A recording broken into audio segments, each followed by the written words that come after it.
Hi everyone, welcome to School of English. In this lesson, we're going to study expressing degrees of certainty. Which modals or which structures are used to express degrees of certainty in English? Let's start with present time. If you say for someone he is bored, it means that there is no use of a modal, as you can see. It means that you're 100% sure.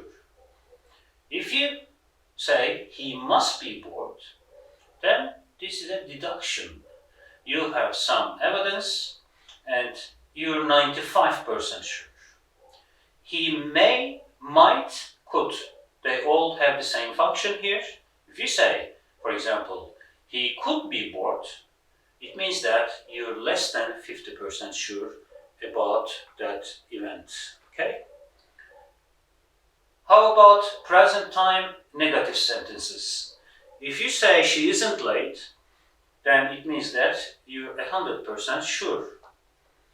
If you say she can't or couldn't be late, then you have very strong evidence and is 99% sure.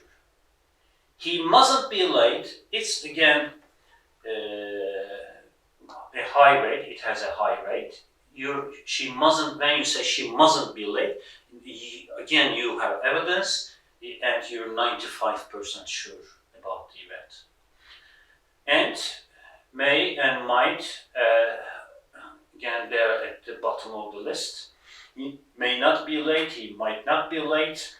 If you use them, it means that you're less than 50% sure. How about past time? When you say she was tired, you're 100% sure.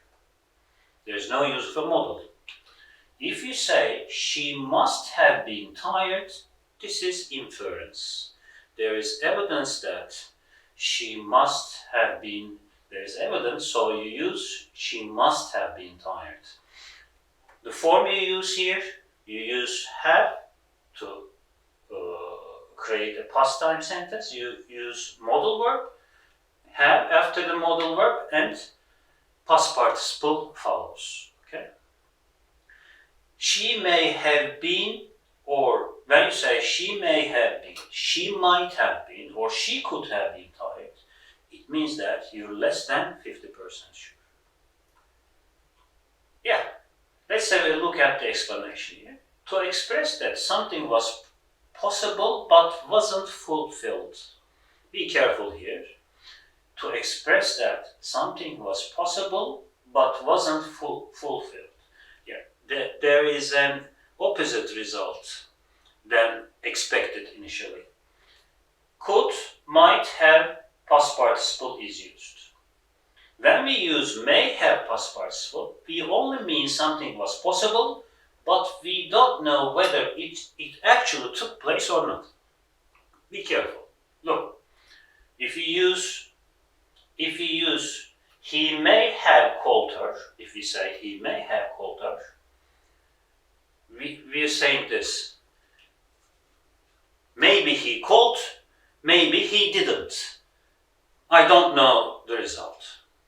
But if you say they might have visited him or they could have visited him,